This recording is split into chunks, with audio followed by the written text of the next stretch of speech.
ખેલો India દ્વારા પ્રમાણિત shooting સેન્ટરના ઉદ્ઘાટનની સાથે સાથે સુરતની ટાર્ગેટ રાઇફલ શૂટિંગ એકેડમીએ ખેલો શૂટિંગ નામક ભારત દેશનું સૌપ્રથમ શૂટિંગ સ્પોર્ટ્સ મેગેઝિન પ્રકાશિત કર્યું છે। ગુજરાતમાં વસતા લોકોમાં શૂટિંગ સ્પોર્ટ્સ વિશેની જાગૃતિ આવે, 10 વર્ષના બાળકોથી માંડીને મોટી ઉંમરના લોકો શૂટિંગ નામની આ રમતમાં જોડાઈને કેવી રીતે પોતાની કારકિર્દીને એક નવી દિશા આપી શકે તે હેતુથી સુરતના વરાછા વિસ્તારમાં સ્થિત ટાર્ગેટ રાઇફલ શૂટિંગ એકેડમીએ તારીખ 15 જૂન 2024ના રોજ શનિવારે ખેલો શૂટિંગ નામક ભારત દેશના સૌપ્રથમ શૂટિંગ સ્પોર્ટ્સ મેગેઝિનનું વિમોચન કર્યું હતું। વધુમાં સુરતની ટાર્ગેટ રાઇફલ શૂટિંગ એકેડમીને ખેલ મંત્રાલયના સ્પોર્ટ્સ ઓથોરિટી ઓફ ઇન્ડિયાની શૂટિંગ સ્પોર્ટ્સ ટ્રેનિંગ સેન્ટરની માન્યતા મળી છે, જેનું ઉદ્ઘાટન સમારોહ પણ આ કાર્યક્રમના માધ્યમથી કરવામાં આવ્યું હતું। એકેડમીના ફાઉન્ડર વિમલભાઈ રાજ્યગુરુ જણાવે છે કે ભારત દેશના સૌપ્રથમ શૂટિંગ સ્પોર્ટ્સ મેગેઝિન, જેનું નામ ખેલો શૂટિંગ છે, તેને તૈયાર થતાં અંદાજે 3 વર્ષનો સમય લાગ્યો હતો, જેમાં એકેડમીના ડિરેક્ટર દિવેશ કેડિયા, એકેડમીના કોચ સાઈ ચેવલી, મેગેઝિનના લેખક ડોક્ટર અભિજીતસિંહ રાજપૂત, ડિઝાઇનર જતીન કટેલિયા તેમજ ફોટોગ્રાફર રાઘવ ભટ્ટનો ફાળો ખૂબ જ મહત્વનો રહ્યો છે। એકેડમી દ્વારા આયોજિત આ કાર્યક્રમમાં Shri Dineshbhai Navadiya, home guards commandant doctor Prafulbhai Shiroya, પ્રમુખ લોકદ્રષ્ટિ, I bank, Red Cross blood centre, સક્ષમ ગુજરાતના સહસંયોજક ડોક્ટર વજુભાઈ માવાણી, ડોક્ટર દીપકભાઈ રાજ્યગુરુ, એસીપી ઝાહિદ ખાન પઠાણ સાહેબ તેમજ સુરત જિલ્લાના ડીએસડીઓ શ્રી કનુભાઈ રાઠોડ ઉપસ્થિત રહ્યા હતા, જેમણે એકેડમીના નેશનલ કક્ષાના તમામ શૂટર્સનું સન્માન કર્યું હતું। સાથે સાથે કાર્યક્રમમાં ઉપસ્થિત તમામ નિશાનેબાજોને શૂટિંગની રમતમાં આગળ વધવા માટે પ્રોત્સાહિત કર્યા હતા। ટાર્ગેટ રાઇફલ શૂટિંગ એકેડમીને દેશના સૌપ્રથમ શૂટિંગ સ્પોર્ટ્સ મેગેઝિન એવા ખેલો શૂટિંગ મેગેઝિન પ્રકાશિત કરવા બદલ ગુજરાત રાજ્યના મુખ્યમંત્રી ભૂપેન્દ્રભાઈ પટેલ, રમતગમત મંત્રી હર્ષભાઈ સંઘવી, કેબિનેટ મંત્રી CR પાટીલ, શિક્ષણ મંત્રી પ્રફુલભાઈ પાનસેરિયા તેમજ સ્વર્ણિમ ગુજરાત સ્પોર્ટ્સ યુનિવર્સિટીના કુલપતિ ડોક્ટર અર્જુનસિંહ રાણાએ ખૂબ ખૂબ શુભેચ્છાઓ પાઠવી હતી। પાવાગઢમાં જૈન તીર્થંકરોની મૂર્તિ ખંડિત થવાનો મામલે ગૃહ રાજ્યમંત્રી હર્ષ સંઘવીની સાથે થયેલી બેઠક બાદ સુરતમાં ચાલી રહેલું આંદોલન પૂર્ણ થયું છે। પાવાગઢના મહાકાળી મંદિરના જૂના પગથિયાની બાજુમાં સ્થાપિત કરાયેલી 500 વર્ષ જૂની જૈન તીર્થંકરની પ્રતિમાઓ હટાવી દેતા હલોલ, વડોદરા, સુરત સહિત રાજ્યભરના એના ઉગ્ર પ્રત્યાઘાત પડ્યા છે। છેલ્લા 3 દિવસથી જૈન સમાજ દ્વારા વિરોધ કરવામાં આવી રહ્યો હતો, જેને પગલે આજે ગૃહ રાજ્યમંત્રી હર્ષ સંઘવીએ ગાંધીનગરમાં જૈન પ્રતિનિધિ મંડળ સાથે મીટિંગ કરી હતી। જોકે ત્યારબાદ આજે સાંજથી જૈન સમાજ ધરણા ઉપર ઉતરતા સતત 3જા દિવસે આંદોલન યથાવત રાખ્યું હતું। ગૃહ રાજ્યમંત્રી હર્ષ સંઘવીની ઘર નજીક આવેલા પાલે પોઈન્ટના સરગમ શોપિંગ સેન્ટર ખાતે ધરણા શરૂ કરી દીધા હતા। જૈનાચાર્ય સાથે અંદાજે 1500થી 2000 માણસો ધરણા પર બેઠા હતા।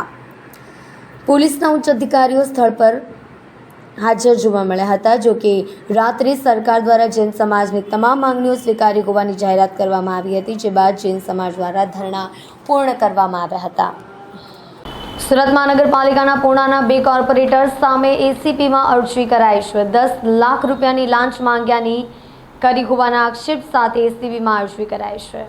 સુરત મહાનગરપાલિકાના પૂર્ણા વિસ્તારના 2 કોર્પોરેટરો વિરુદ્ધ અમદાવાદ એન્ટી કરપ્શન બ્રાન્ચમાં ફરિયાદ થઈ છે। પેન પાર્કના કોન્ટ્રાક્ટર પાસે 11 લાખ રૂપિયા માંગ્યાનો આક્ષેપ કરવામાં આવ્યો છે। સમાધાન નક્કી થઈ ગયા બાદ પૈસા માટે પણ ઉઘરાણી કરી હોવાની અરજી ફરિયાદીએ કરી છે। વરાછા રોડ હીરાબાગ સ્થિત શુભમ અપાર્ટમેન્ટમાં રહેતા ફરિયાદીએ સુરત પાલિકાના વોર્ડ નંબર 17ના વિપુલ સુહાગિયા અને વોર્ડ નંબર 16ના કોર્પોરેટર વિપુલ જીતુ કાછડિયા સામે ગંભીર આક્ષેપો સાથેની ફરિયાદ અમદાવાદ એન્ટી કરપ્શન બ્રાન્ચના ડાયરેક્ટરને કરી છે। પેન પાર્કના કોન્ટ્રાક્ટરે ફરિયાદમાં જણાવ્યા મુજબ અમે પાલિકામાં પેન પાર્ક ચલાવીએ છીએ। ગત 6 માર્ચ 2024ના રોજ મગોબ ટીપી સ્કીમ નંબર 53માં મલ્ટીલેવલ પાર્કિંગમાં કોર્પોરેટર વિપુલ સુહાગિયા અને ચેતુ કાછડિયા આવ્યા હતા અને રાઉન્ડ માર્યો હતો।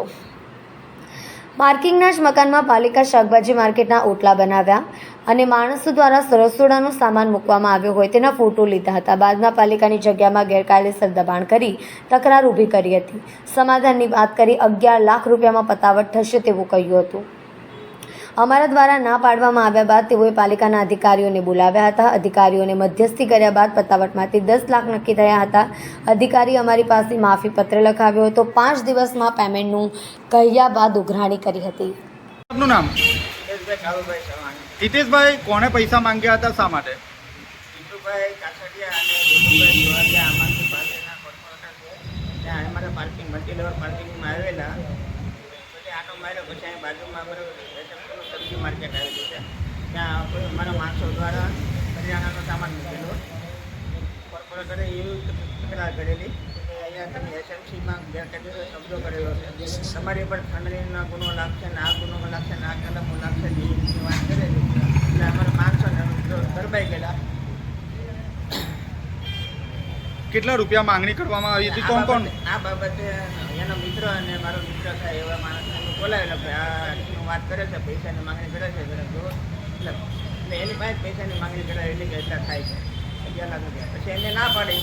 પછી પાછા એને બપોર પછી પાછા એ બોલાવ્યા, અધિકારીઓને બોલાવ્યા, અધિકારીઓ સાથે મિટિંગ કરી. પછી પાછા ઓલા વચ્ચેવા ભાઈને પાછા બોલાવેલા છે. અમે કીધું ભાઈ આ ભાઈએ હું તમને કીધું તો આપણે 11 લાખ રૂપિયા થશે એવી વાત કરી. એને કહીને એવું નથી કર્યું 10 લાખ રૂપિયા પતાવટ કરવાની, 5 દિવસમાં દઈ દેવાના. આ લોકો કોઈ કાર્યવાહી નહીં કરે કોર્પોરેટર ના નોટન છે. અને 5 દિવસ પછી પૈસા નહીં આપેલા એટલે વિપુલભાઈનો પેલા ભાઈ ઉપર ફોન આવેલો કે હજી ઓલા ભાઈનું પટ્યું નથી, જરાક ડીલ કરેલી. પાછા જીતુભાઈ મળેલા જોન ઓફિસર મને રીતનું. એને કીધું કે તમારા હજી ડોક્યુમેન્ટ હજી નથી પગ્યા. 9-10 જે ડોક્યુમેન્ટ મારા એટલે ડોક્યુમેન્ટ ફોરવર્ડ ભાષામાં એ બોલતા હતા. પછી જ્યારે એને વળતે દિવસે પાછી કાર્યપાલકની ઓફિસમાં અમારી મિટિંગ થયેલી. કાર્યપાલક ઇન્ચાર્જ, પછી આસિસ્ટન્ટ કમિશનર જીતુભાઈ કાછડિયા, પછી પાયલભાઈ જસાણી અને હું, આ 5 જણાની 1 કલાક જેવી મિટિંગ આવેલી. એમાં એનું આખું રેકોર્ડ ડિવાઇસમાં મારી પાસે છે, જે મેં એસીપીમાં રજૂ કરેલું છે.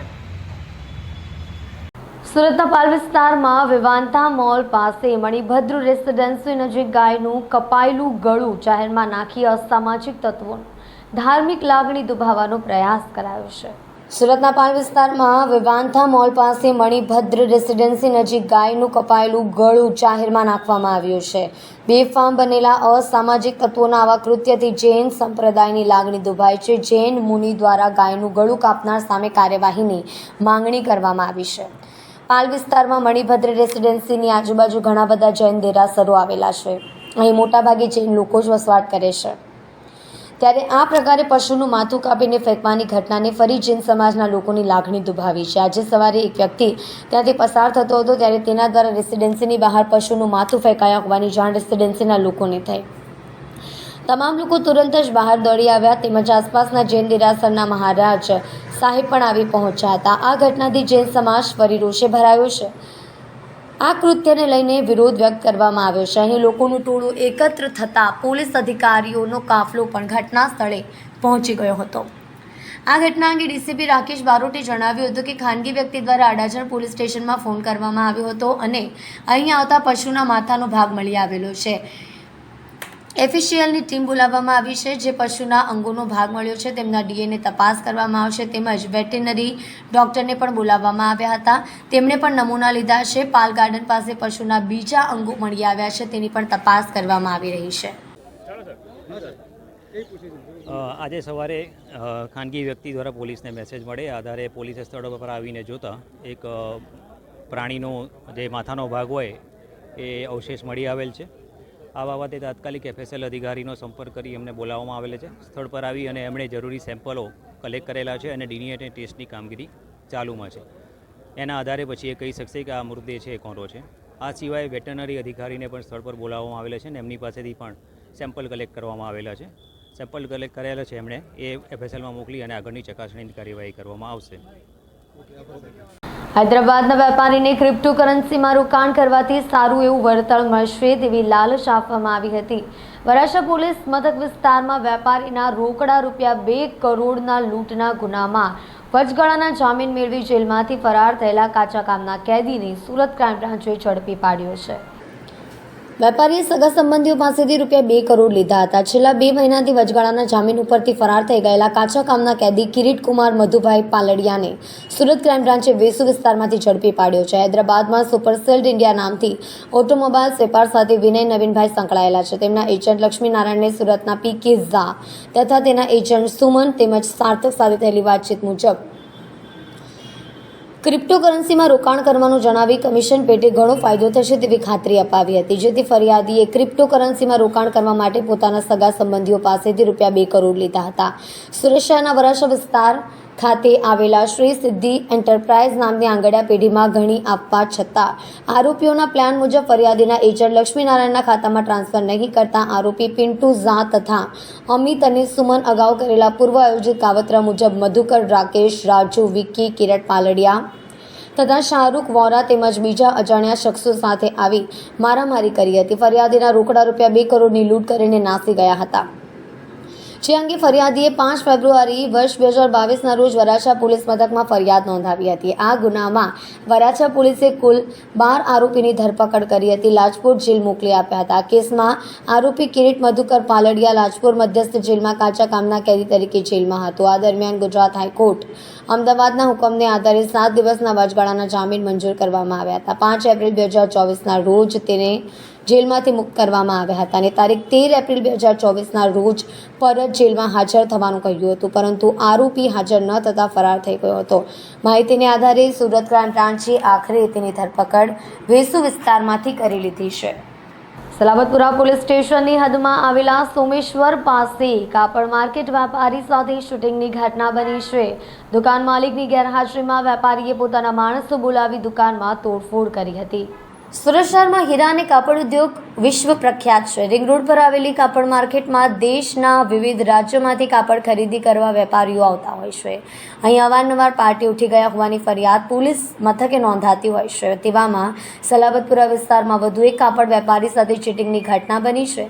દુકાનના માલિકની ગેરહાજરીનો લાભ લઈ વેપારી કાપડનો જથ્થો લેવા આવ્યો હતો, ત્યારે દુકાનમાં નોકરી કરતા કર્મચારીએ માલિક નથી તો હમણાં માલ ન આપું તેવી હકીકત વેપારીને જણાવી હતી, પરંતુ વેપારીએ પોતાના માણસો બોલાવી જબરદસ્તી કરી દુકાનમાં તોડફોડ કરી હતી. વેપારી દ્વારા તોડફોડ કરતા કર્મચારીએ 100 નંબર પર કોલ કરી પીસીઆર બોલાવી હતી અને પીસીઆર ફરિયાદીને ગાડીમાં બેસાડી સલાબતપુરા પોલીસ સ્ટેશન લઈ આવી હતી. ફરિયાદીને પીસીઆર લઈ જતા તકનો લાભ લઈ વેપારીએ કાપડનો જથ્થો ટેમ્પામાં ભરી રવાના કર્યો હોવાના આક્ષેપ કરવામાં આવ્યા છે. 8 ટેમ્પોને બદલે 4 ટેમ્પો સલાબતપુરા પોલીસ સ્ટેશનમાં હાજર કરાયા હોવાના ફરિયાદીએ આક્ષેપ કર્યો હતો. આ ઘટનાના સીસીટીવી ફૂટેજ પણ સામે આવ્યા છે. લાખોના કાપડનો જથ્થો વેપારીએ ગેમ બનાવી ગાયબ કર્યો હોવાના આક્ષેપ કરવામાં આવ્યા છે. આ અંગે સલાબતપુરા પોલીસ સ્ટેશનમાં યોગ્ય ન્યાય ન મળતા આખરે ફરિયાદ પોલીસ કમિશનરના દ્વારે પહોંચ્યો હતો. યોગ્ય ન્યાયની માંગ સાથે ફરિયાદીએ પોલીસ કમિશનર કચેરીએ આવેદનપત્ર આપીને રજૂઆત કરી હતી. सुनील अग्रवाल, कौन सी जगह पे आपकी शॉप है? दुकान कौन सी? ये सोमेश्वर की गली में दादू मार्केट के सामने। क्या हुआ? ये माल भरने के लिए आए कि बोले माल भरेंगे। मैं कि सेठ नहीं है, सेठ बाहर गया, सेठ नहीं है तो तुम माल भरवा दो। मैं कैसे माल भरवा दूं, खाते पे कोई है ही नहीं, कैसे भरवा दूंगा माल। तो फिर उनको मैं चाबी दलाल सब आदमी ब्यूरो को लेके आया इकट्ठा करके, बोले कि माल भरेंगे। मैं माल कैसे भरोगे, तो फिर दलाल को चाबी दे के गया नीचे। तो फिर पुलिस में 100 नंबर पे फोन किया, 10 मिनट में पुलिस वाले आ गए। तो पुलिस वाले बोले कि आप चलो सलाबतपुरा में। तो मैं पीसीआर में बैठ के इधर में आ गया और पीछे से कम 8 से 9 गाड़ियां भर के लेके गए। अब सलाबतपुरा में 4 ही गाड़ियां आई और बाकी गाड़ियां कहाँ गई, इन लोगों ने गायब कर दी है गाड़ियां।